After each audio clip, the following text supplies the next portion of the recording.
चलो सभी को नमस्कार। आज का अपना टॉपिक है बल और गति। टॉपिक का नाम है बल व गति। कंपटीशन के इसके अंदर 2-3 सवाल आते हैं और सबसे पहले शुरुआत कर रहा हूँ इस टॉपिक की। और सबसे पहले एक नाम दे रहे हैं आपके लिए, दूरी।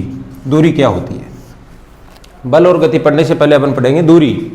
दूरी होती क्या है? दूरी है कोई भी व्यक्ति, मान लीजिए ये एक जगह है ए, ये पॉइंट ए है, इस पॉइंट से व्यक्ति चलता है और ये जगह है बी, दोनों के बीच में 5 किलोमीटर है। यहाँ से व्यक्ति चला और यहाँ गया। जब व्यक्ति यहाँ से चल के बी बिंदु पर जाता है तो कितनी जगह उसने जो है वो तय की, वो क्या कहलाई? दूरी। यानी दूरी क्या होती है? सदैव एक बिंदु से दूसरी तरफ जाने वाली होती है और जो सदैव कैसी होती है? धनात्मक होती है। कैसी होती है? धनात्मक होती है। दूरी का मात्रक जो ऐसा ही होता है ना, वो मात्रक होता है मीटर। ये आगे काम आएगा अपने। दूरी का मात्रक क्या होता है? मीटर। ये दूरी सदैव कैसी होती है? धनात्मक होती है, पॉजिटिव होती है, नेगेटिव दूरी नहीं होती है। अब दूरी जो होती है, राशि आती है सदिश और अदिश। तो हमेशा याद रखना, दूरी एक अदिश राशि होती है। दूरी अदिश राशि होती है। अदिश और सदिश में क्या अंतर है? जिसमें किसी वस्तु के परिमाण के साथ साथ दिशा का बोध होता है तो वो सदिश होती है, दिशा का ज्ञान नहीं होता तो वो अदिश राशि होती है। चलो जी, इसमें ज़्यादा कुछ नहीं है। अब इस दूरी से मिलता जुलता एक शब्द और है, विस्थापन। और यहाँ से आपके प्रश्न आता है परीक्षा में। विस्थापन देखिए क्या होता है। कोई भी एक व्यक्ति है, ए बिंदु से चलता है, बी बिंदु तक 5 किलोमीटर की दूरी है, ए से बी तक। तो एक व्यक्ति ने यहाँ से चलना स्टार्ट किया बी तक और यहाँ से पुनः मुड़ गया और यहाँ आकर के ये एक बिंदु है सी, जहाँ जो इसकी हाफ है, मान लीजिए इसको 3 किलोमीटर बता देंगे। ये सी और बी के बीच की दूरी है 3 किलोमीटर।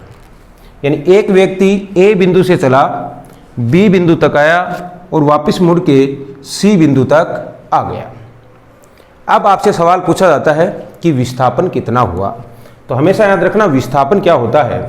विस्थापन के 2 टुकड़े अपन करते हैं, तो v है और एक स्थापन, यानी कि उसका स्थान बदला है, मूल स्थान से वो कितनी दूर है, वो दूरी कहलाती है उसका विस्थापन। यानी मूल स्थान से वो कितनी दूर है। मान लीजिए मूल स्थान इसका a था, 5 किलोमीटर गया और वापस C बिंदु तक आ गया, यानी कि ये B और C के बीच की दूरी 3 किलोमीटर है। तो इसका मतलब ये दूरी कितनी है? ये 2 किलोमीटर है। अब परीक्षा के अंदर ऐसे ही प्रश्न आता है और आपसे पूछा जाता है कि अब वो व्यक्ति का विस्थापन कितना है। विस्थापन कितना, यानी मूल स्थान से वो कितनी दूर है। यानी सी बिंदु तक आपका आंसर क्या आएगा? 2 किलोमीटर। विस्थापन कितना हुआ? 2 किलोमीटर। अब इसी से पूछा जाए कि उसने दूरी कितनी तय की, कितनी दूर तक दूरी तय की, तो ये आप बताओगे कि सर ये दूरी है, ए से बी तक गया 5 किलोमीटर और बी से आया सी तक 3 और, यानी दूरी कितनी तय कर डाली इसने? 8 किलोमीटर। और विस्थापन कितना हुआ है? 2 किलोमीटर। यानी दूरी और विस्थापन में आपके समझ में आ गया होगा मामला। अब इसी को एक अच्छे से एग्जाम्पल से और देखते हैं। मान लीजिए ये कोई गोल खेत है या पार्किंग जो भी है, बगीचा है, जिसके अंदर एक व्यक्ति है, इस बिंदु से चलना स्टार्ट करता है। बिंदु है ए, ये 400 मीटर का गोला है, 400 मीटर। अब ए से चलता हुआ वह पूरा चक्कर लगाता है। चक्कर लगाने के बाद में पुनः अपने उसी मूल स्थान पर आ जाता है। ये यहाँ से चलना स्टार्ट किया, पूरा राउंड लगा करके यहीं पे पहुँच गया और सवाल आता है तब विस्थापन कितना हुआ है, और सवाल आता है तब दूरी तय कितनी की गई है। यानी दोनों चीज़ें हैं। दूरी तय कितनी की, यानी कि यहाँ से चला, ये टोटल 400 मीटर का है, तो आपने बता दिया कि सर दूरी है वो तो इसने 400 मीटर की तय कर ली। लेकिन विस्थापन का मतलब है मूल स्थान से वो कितनी दूर है। तो आपने देखा मूल स्थान से जहाँ से चला था वहीं पे वापस आ गया है, उसी जगह पर वापस आके रुक गया है, इसलिए विस्थापन इसका 0 है। तो विस्थापन और दूरी में एक अंतर यह भी आ गया कि दूरी जो होती है वो पॉजिटिव होती है, दूरी कभी शून्य नहीं होती, जबकि विस्थापन क्या होता है, विस्थापन शून्य भी हो सकता है। दूरी कितनी दूरी तय की, ऐसे नहीं कह सकते कि अपन शून्य दूरी तय की, नहीं, विस्थापन शून्य हो सकता है, दूरी शून्य नहीं हो सकती। विस्थापन जो जिस प्रकार से दूरी अदिश राशि होती है तो विस्थापन एक सदिश राशि होती है। विस्थापन सदिश राशि होती है। इसके अलावा ये हो गया आपके दूरी और विस्थापन। अब इन्हीं से दो सवाल और बनते हैं, दो परिभाषा। मात्रक, दूरी का जो मात्रक होता है मीटर, वो का वही, विस्थापन का भी मात्रक क्या होता है, मीटर ही मात्रक होता है।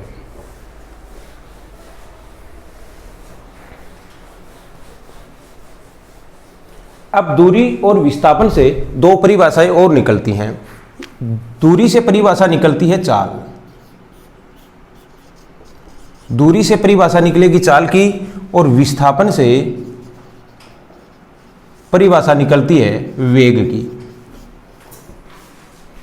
ठीक है, तो यहां से ये मैंने दो जोड़े बनाए हैं, दूरी भी अदिश है तो चाल भी अदिश होती है, विस्थापन सदिश तो वेग भी सदिश होता है, यानी किसी निश्चित दिशा का इसके अंदर बोध होता है, ज्ञान होता है। देखिए आगे चाल क्या होती है।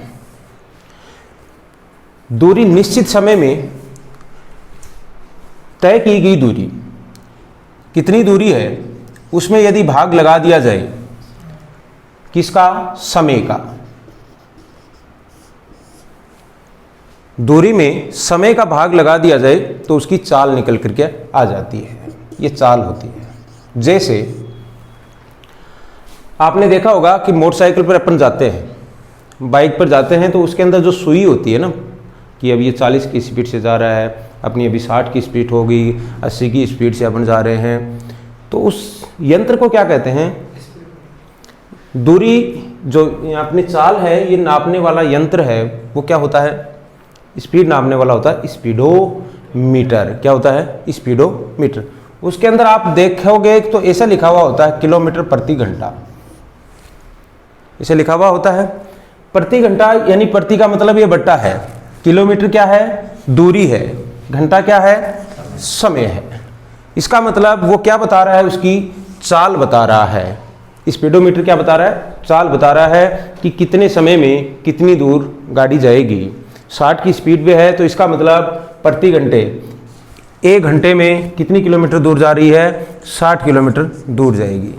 आपकी बाइक 80 की स्पीड से चल रही है, इसका मतलब 1 घंटे में कितनी किलोमीटर जा रही है, 80 किलोमीटर दूरी तय कर रही है। अब देखिए आगे इसी के चाल से अपन समझ लेंगे।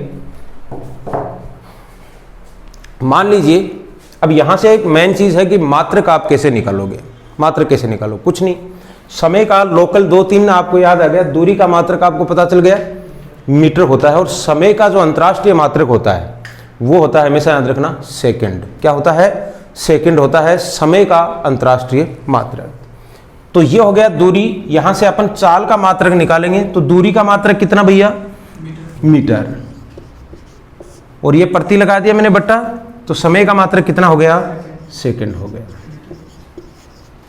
क्या हो गया, मीटर प्रति सेकंड। किसका मात्रक होता है, चाल का मात्रक होता है, और चाल भी क्या होती है, एक अदिश राशि होती है। एक एग्जाम्पल आपको दे देता हूं। कोई भी व्यक्ति एक गाड़ी लेकर के जा रहा है, और जब गाड़ी लेकर के जा रहा है तो सवाल आता है कि 10 सेकंड में, यूँ मान लो आप, एक वस्तु है वो 10 सेकंड में 200 मीटर दूरी तय कर रही है। 10 सेकंड में, सीधा सवाल आता है तो ये आ गया, 10 सेकंड में 200 मीटर की दूरी तय कर रही है, तो उसकी चाल क्या होगी, चाल क्या होगी। तो चाल आपको कैसे निकालोगे, चाल का मतलब उसकी स्पीड क्या होगी, किस चाल से वो चल रही है। तो आप बता दोगे कि मीटर में दूरी कितनी है, 200 है, समय कितना है, 10 है, यानी कि उसकी स्पीड क्या है, 20 मीटर प्रति सेकंड। ठीक है, यानी 1 सेकंड में तय की गई दूरी ही क्या कहलाती है, चाल कहलाती है। चाल किसे कहते हैं, 1 सेकंड में तय की गई दूरी क्या कहलाती है, चाल कहलाती है। ये इसकी परिभाषा हो गई। ठीक है, जब दूरी छोटी जगह की दूरी नापनी हो तब मीटर में, और मीटर के साथ में समय को हम सेकंड में सदैव लेते हैं, लेकिन जब आपको किलोमीटर में दूरी दी हुई हो तो उसके साथ में समय हमेशा किस में आता है, किलोमीटर के साथ में प्रति आता है घंटा आता है, किलोमीटर प्रति घंटा, या फिर आता है मीटर प्रति सेकंड। यहाँ मिनट का चक्कर नहीं होता है। ठीक है, तो चाल भी क्या होगी, एक अदिश राशि होगी। आगे देखिए, अब बात करते हैं अपन वेग की। वेग क्या होता है, सेम ही है। 1 मीटर में तय किया गया विस्थापन, 1 सेकंड में तय किया गया विस्थापन ही क्या कहलाता है, वेग कहलाता है। जब दूरी की जगह क्या दिया हुआ हो, विस्थापन दिया हुआ हो। आपने, एक बच्चा है वो जमीन पे खड़ा है और एक पत्थर फेंक रहा है ऊपर की तरफ।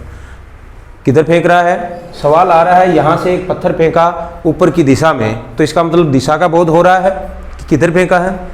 किसी ने सवाल आ गया कि पश्चिम दिशा में एक पत्थर फेंका, दिशा का बोध हो रहा है, इसका मतलब वेग क्या है, एक सदिश राशि है, विस्थापन एक क्या है, सदिश राशि है। तो यहाँ से पत्थर फेंकेगा, ऊपर की तरफ चला गया है। बात समझ में आई। अब इस दिशा में जो दूरी तय की गई है, इस पत्थर ने जितनी दूरी तय की है ना, तो वो क्या कहलाया, इसका वेग कहलाया। यानी दूरी को किस में नापते हैं, हमेशा मीटर में, और समय को किस में नापते हैं, सेकंड में। यानी चाल और वेग दोनों के सूत्र सेम होते हैं, दोनों के मात्रक सेम होते हैं। क्या हुआ, वेग का मात्रक भी मीटर प्रति सेकंड। ठीक है भाई, मीटर प्रति सेकंड। और ये कैसी राशि है, एक सदिश राशि होती है। ये नॉर्मल बात हो गई आपकी, क्लियर है इतना। अब इन्हीं से आगे अपन वेग से ही अपन ले लेते हैं संवेग। वेग से ही क्या ले लेते हैं, एक संवेग, ताकि आपको तुरंत मात्रक का भी पता चल जाएगा। देखो, संवेग क्या चीज होती है। संवेग का मतलब होता है, 2 शब्दों से मिलकर बना है ये, एक है सम और प्लस है वेग। यानी वेग तो है ही है, इस वेग में और क्या चीज होगी शामिल, यानी कि उसका जैसे संहिता आता है ना, यानी कि उसका जो द्रव्यमान है उसको ले लो आप, डायरेक्ट ही समझ लो। यानी कि जब वेग में गुणा हो जाए कौन, उसका द्रव्यमान, वेग में क्या गुणा हो जाए, उसका द्रव्यमान, तो वो वेग क्या बन जाता है, संवेग बन जाता है। यानी परिभाषा क्या बनी, यानी कोई भी वस्तु है यदि उसका वजन साथ में देने लग जाए किलो में, बात समझ में आई क्या। जैसे एक फुटबॉल है 5 किलो का, क्या है 5 किलो का, तो क्या होगा, एक फुटबॉल कितने का होगा भाई, हाँ 500 ग्राम का, 500 ग्राम का एक फुटबॉल है, यानी आधा किलो का। साइज इसकी जितनी है उतनी ही साइज का एक ले लिया पत्थर, ठीक है। इसका द्रव्यमान कितना है, इसका द्रव्यमान है मान लीजिए 5 केजी। अब दोनों को साथ फेंकना है, फुटबॉल को भी फेंकना है और पत्थर को भी फेंकना है। बात समझ में आई क्या। वैसे गति का ये दूसरा नियम है, यहाँ से वो दूसरा नियम भी आपको क्लियर होगा। तो एक पत्थर को फेंकना है और एक फुटबॉल को फेंकना है। अब आपके समझ में आ रहा है कि ये आधा किलो का है और ये 5 किलो का है, कौन सा अधिक दूरी तय करेगा। आपको एक निश्चित दिशा में फेंकना है, यानी उसका वेग कौन से का ज़्यादा होगा और वेग कौन से का कम होगा, किस में बल ज़्यादा लगाना पड़ेगा, किस में बल कम लगाना पड़ेगा। तो यहाँ से आप देख रहे हो, मान लीजिए इन दोनों को कौन से वेग से फेंका जा रहा है, इन दोनों को एक वेग में दे रहा हूँ, जैसे कि मान लो 5 मीटर प्रति सेकंड की स्पीड से इन्हें फेंका गया, वेग से फेंका गया, तो इनका संवेग बताइए, दोनों का संवेग किसका ज़्यादा होगा। सवाल आता है, क्या आया कि आधा केजी का और एक 5 किलो का पत्थर, आधा किलो का फुटबॉल, दोनों को समान वेग से यानी 5 मीटर प्रति सेकंड की स्पीड से इन्हें फेंका जाए, तो संवेग किसका ज़्यादा होगा, किसका कम होगा। देखिए, संवेग का मतलब जो वेग होता है, उस वेग में दिया हुआ जो द्रव्यमान होता है, जो उसका वजन आपने देखा है, ये दे रखा, इस द्रव्यमान को यदि गुणा कर लेते हैं तो वो उस वस्तु का संवेग आ जाता है। क्या आ जाता है, संवेग आ जाता है। जैसे वेग कितना है, 5 मीटर प्रति सेकंड है, इसको किससे गुना कर दिया, फुटबॉल का अपन निकाल रहे हैं तो आधा किलो से गुना करोगे तो कितना आ जाएगा 2.5। अब 2 पॉइंट यानी 2.5 आया। ये क्या है, इसका मात्रक अभी अपन निकाल लेंगे, दोनों का गुणनफल। मात्रक यहाँ से आपके खुद को निकालना पड़ता है कि संवेग का मात्रक क्या आया। यानी आपको पता चल गया कि संवेग का मतलब हो गया वेग और कौन गुना हो रहा है, वेग और द्रव्यमान का गुणनफल हो रहा है।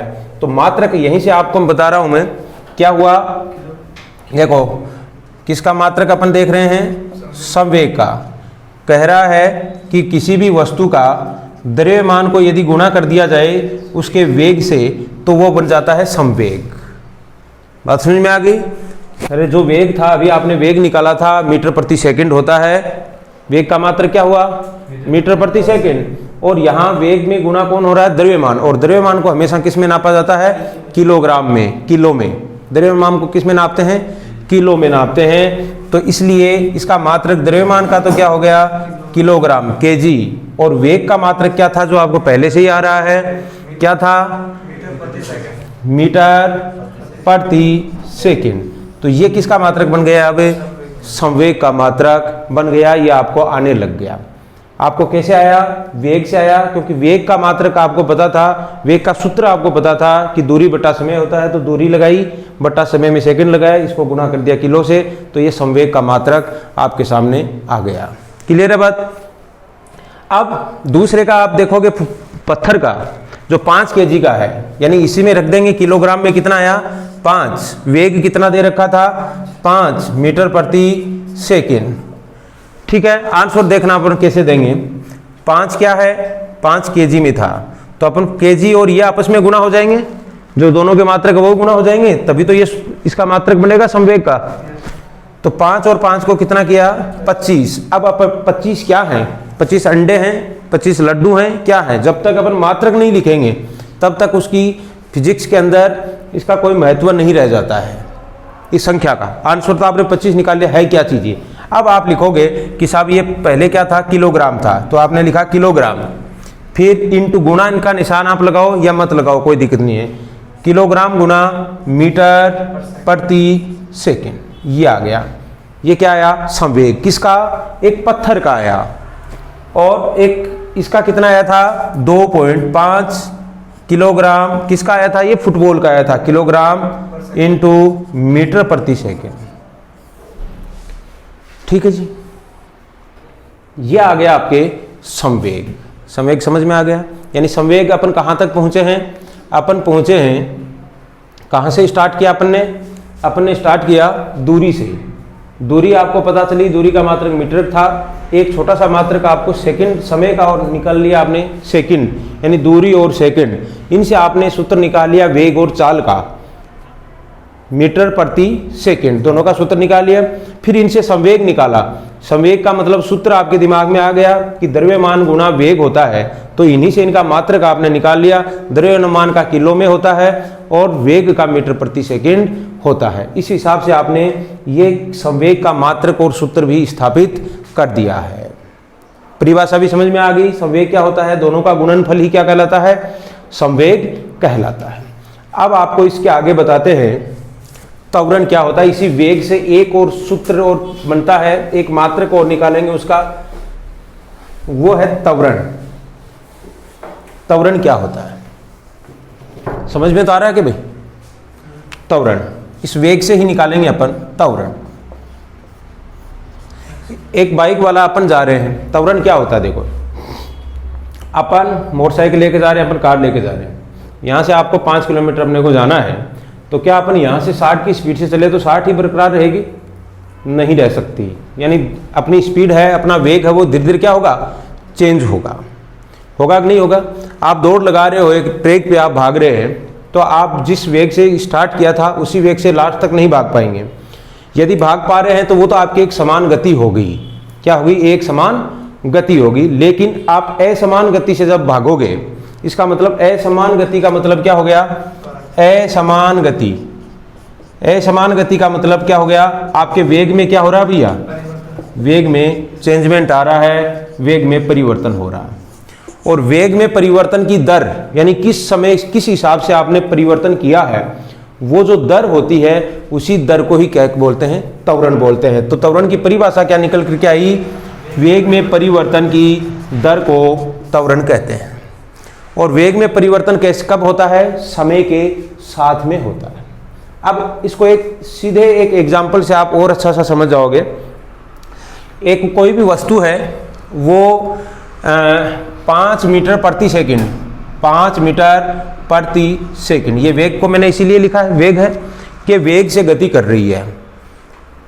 अगले 2 सेकंड के बाद में, कितने बाद में, 2 सेकंड के बाद में उसका वेग है बढ़ करके 10 मीटर प्रति सेकंड हो जाता है। बात समझ में आ गई क्या? तो आपसे पूछेगा कि वेग में परिवर्तन की दर क्या है इसकी, यानी कि त्वरण क्या है, इसका त्वरण क्या होगा।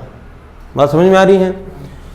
पहले 5 मीटर प्रति सेकंड है, 2 सेकंड के बाद में स्पीड बढ़कर उसका वेग कितना हो जाता है, 10 मीटर प्रति सेकंड हो जाता है। कितनी सेकंड के बाद में, 2। अब आप इसमें हमेशा याद रखना है, यानी समय आपको दे दिया 2 सेकंड। याद क्या रखना है कि हमेशा जो लास्ट वाला जो वेग है v, उसको बोला जाता है v, अंतिम वेग। सूत्र क्या बना, अंतिम वेग। अंतिम वेग क्या है, और अंतिम वेग को दर्शाते हैं v से। किससे दर्शाते हैं भैया, v से। उस लास्ट वाले से जो पहले वाला है इसको घटा दिया जाता है, यानी प्रारंभिक वेग को क्या करते हैं, माइनस कर देते हैं और इसे u से लिखा जाता है। प्रारंभिक अंतिम वेग में से जब प्रारंभिक वेग अपन घटा देते हैं तो इसका अंतर आ जाता है कि कितना अंतर था। ठीक है, वेग में कितना अंतर है। फिर यदि इसके अंदर अपन समय का भाग लगा दें, यानी समय आपको दिया हुआ है, समय का यदि इसमें लगा दें अपन भाग, तो सूत्र बन जाता है त्वरण का, यानी अंतिम वेग माइनस प्रारंभिक वेग बटे समय। क्या हुआ, बटे समय। ये क्या कहलाता है, इसी को बोलते हैं त्वरण, यानी वेग में परिवर्तन की दर। अब आप दर से समझ रहे हो, यानी 1 सेकंड में तय की दूरी को क्या कहते थे, प्रति सेकंड में, है ना। तो ये इसी हिसाब से अपन भी लिया है, प्रति समय में वेग में परिवर्तन कितना हो रहा है, प्रति समय में। दर को आप ये सोच ले, दर का मतलब होता है 1 से लिया जाता, प्रति से। प्रति समय में वेग में परिवर्तन, वही क्या कहलाता है, त्वरण। सूत्र अपन निकालते हैं, देखो इसका मात्रक अपन इसका निकाल लेते हैं।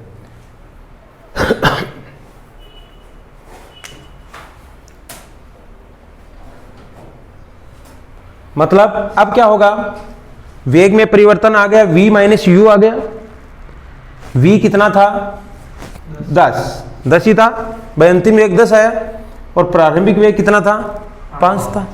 यानी है तो दोनों ही वेग, दोनों को घटाएंगे तो कितना आ गया, 5 आएगा। दोनों को घटाएंगे तो 5 आएगा। 5 क्या है, 5 क्या है, वेग निकला है, दोनों वेगों का अंतर आया है।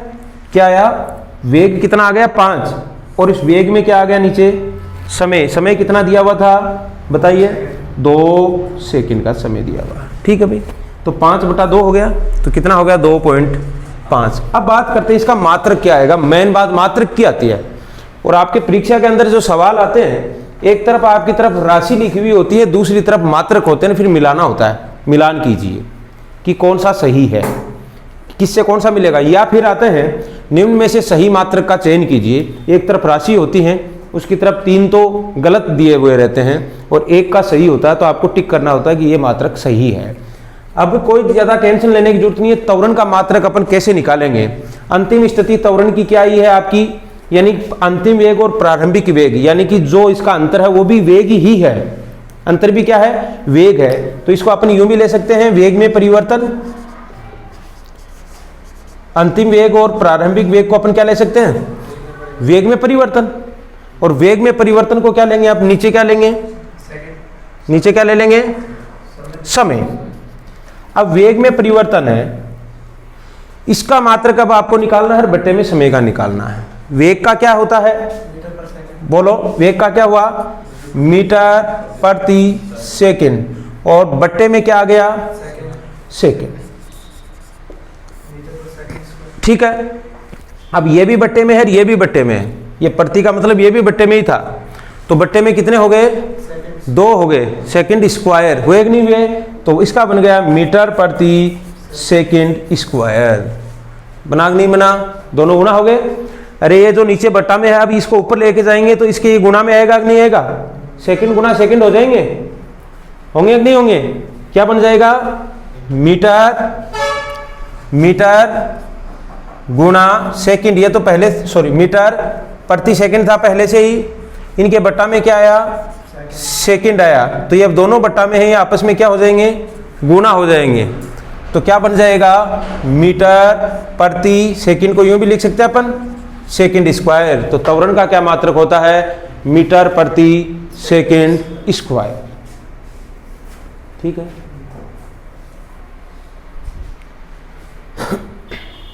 ये कुछ चीजें इनके ऊपर डिपेंड हैं गति के नियम, इनके ऊपर ही डिपेंड क्या है, गति के नियम। इतने सारे ये 3-4 मात्रक आपके दिमाग में बैठ गए। रिपीट कर लेते हैं कौन कौन से। सबसे पहले क्या देखा आपने, दूरी। दूरी क्या होती है, सदिश या अदिश, अदिश राशि होती है। दूरी का मात्रक क्या होता है, मीटर होता है। उसके बाद में विस्थापन, विस्थापन सदिश होती है, इसका मात्रक भी मीटर ही होता है। फिर आपने देखा चाल, दूरी से आपने निकाला चाल। चाल क्या चीज है, दूरी बटा समय है, यानी कि प्रति सेकंड तय की गई दूरी ही क्या कहलाती है, चाल। और इससे आपने मात्रक निकाल लिया था मीटर प्रति सेकंड। दूरी का आपको पता था, समय का आपको पता है, तो आपने खुद ने मात्रक निकाल लिया। 2 चीजें चल रही है, मात्रक भी चल रहा है और सूत्र भी चल रहा है। ठीक है, सूत्र आते ही आपको मात्रक पता चल जाएगा। आपने विस्थापन का निकाल लिया, वेग का निकाल लिया, इसके अलावा आपने क्या निकाला, संवेग निकाल लिया। यानी वेग को यदि द्रव्यमान से गुणा कर लिया जाए किलो से तो क्या निकल गया था, संवेग निकल गया था। बात समझ में आ गई। उसके बाद में आपने क्या देख लिया, त्वरण देख लिया। क्या देख लिया, त्वरण देख लिया। और अब आपको और दिखा देते हैं, त्वरण के बाद में एक बल। और त्वरण को किससे निरूपित किया जाता है, किससे किया जाता है, शाबाश, ए। हाँ, यहाँ इस त्वरण से ही आपके एक आधा कोई जो और परीक्षा के अंदर सवाल आता है वो आता है गुरुत्वीय त्वरण क्या चीज है। गुरुत्वीय त्वरण, गुरुत्वीय त्वरण, एक तो त्वरण होता है और एक होता है गुरुत्वीय त्वरण। ये क्या चीज है, त्वरण का मतलब क्या हुआ, कोई भी वेग था उसमें परिवर्तन, उसकी दर, भाई पहले इतना बाद में इतना हो गया इतने समय के बाद में, तो जो उत्तर आएगा वो उसका क्या होता है, त्वरण कहलाता है। और त्वरण को, सिर्फ त्वरण को ए से प्रदर्शित किया जाता है और गुरुत्वीय त्वरण को जी से प्रदर्शित किया जाता है। वेग में परिवर्तन, अपन बाइक से जा रहे हैं, सीधी रेखा में अपन गति कर रहे हैं, तो क्या है वो अपने पे डिपेंड है, वस्तु पर डिपेंड है वो तो।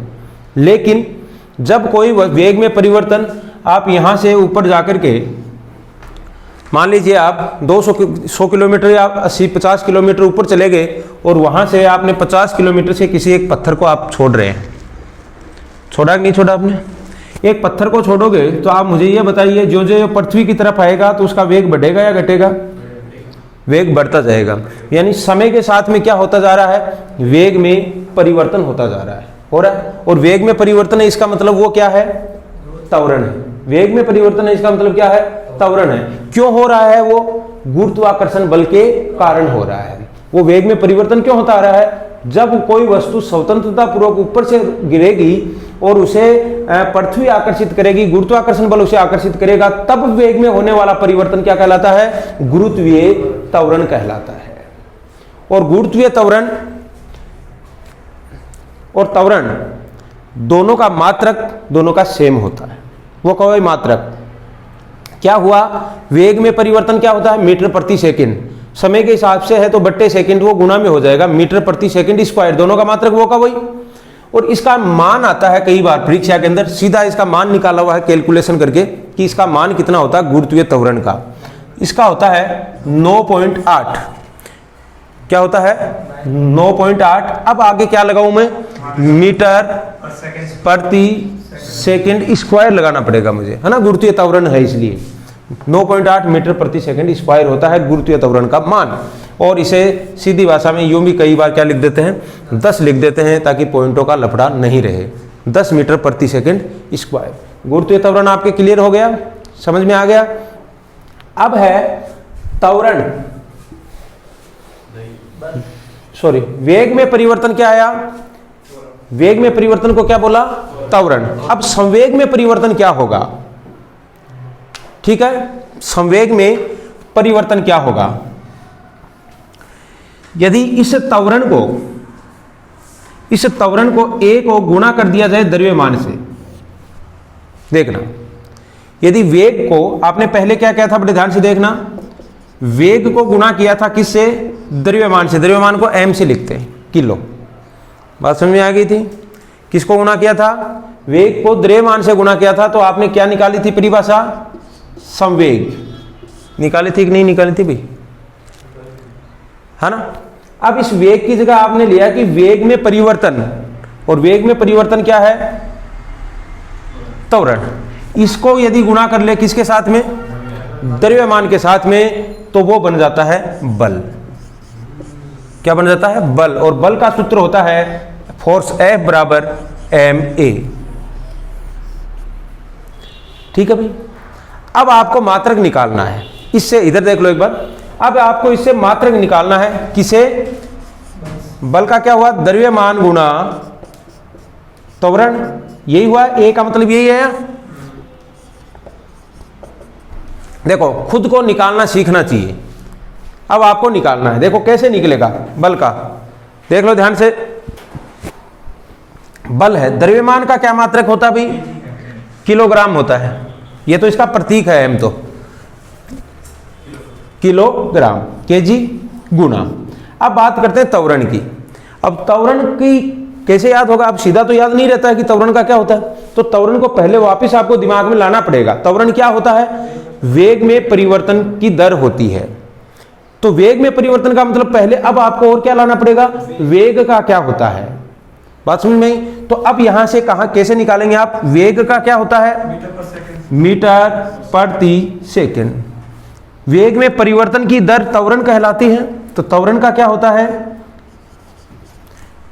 सेकंड। ये गुणा में चला जाएगा तो ये बन जाता है मीटर प्रति सेकंड स्क्वायर। तो अब यहां से आपके क्लियर हो रहा है, इस मीटर प्रति सेकंड स्क्वायर को यदि किलोग्राम से आप गुणा कर देते हैं तो वो क्या बन जाता है? किसका मात्रक बन जाता है? बल का मात्रक बन जाता है। और बल का एक वैज्ञानिक हुआ है, उसके सम्मान में भी मात्रक रखा गया है, वो है न्यूटन। क्या होता है? न्यूटन।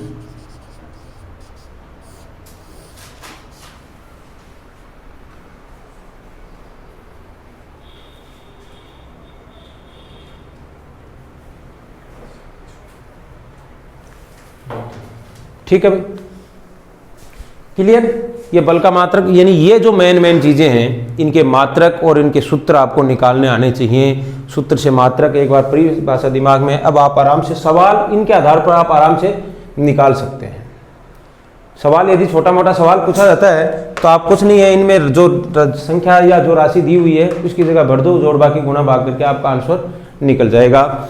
इस वीडियो में इतना ही। अब अगले में आपको बताएंगे गति के नियम।